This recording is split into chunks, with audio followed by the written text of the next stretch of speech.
షర్మిల గారు ఇప్పుడు కాంగ్రెస్లో జాయిన్ అయ్యారు. కామెంట్ అయ్యారు. గత వారం రోజుల నుంచి కూడా మీరు అడుగుతూనే ఉన్నారు, మేము చెప్తానే ఉన్నాం. ఒకటే సమాధానం, నేను ఎవరిని వ్యక్తిగతంగా మాట్లాడుతాను. ఇందాక మీరు కూడా ఏదో పేరు చెప్పారు, నేను ఎవరి గురించి మాట్లాడలేదు.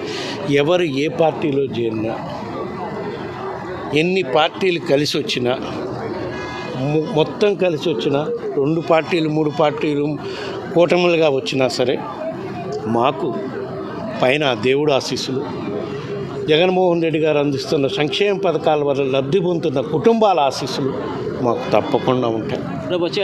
తప్పకుండా రాబోయే రోజుల్లో ప్రజలు మళ్ళా ఈ లబ్ధి పొందుతున్న కుటుంబాలు తప్పకుండా గౌరవ ముఖ్యమంత్రికి జగన్మోహన్ రెడ్డి గారే మళ్ళా ఈ రాష్ట్రానికి ముఖ్యమంత్రి కావాలి.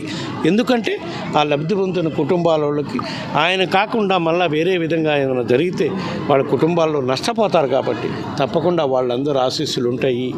ఎవరు ఏ పార్టీలో చేరినా సరే మాకు ఎటువంటి ఇబ్బంది ఉండదని మాకు అపారమైన నమ్మకం ఉంది. లోకేష్ మాట్లాడుతూ సొంత కుటుంబంలో నుంచే ఇప్పుడు బయటికి వెళ్ళిపోయినటువంటి పొజిషన్ అయితే ఉంది. మరి అది రాంగ్ ఇండికేషన్ వెళ్తారా మీ పార్టీకి సంబంధించి? రకరకాల వ్యక్తిగత అభిప్రాయాలు ఉంటాయి. వాళ్ళకి రాజకీయ ఇది ఉండాలని ఉంటుంది.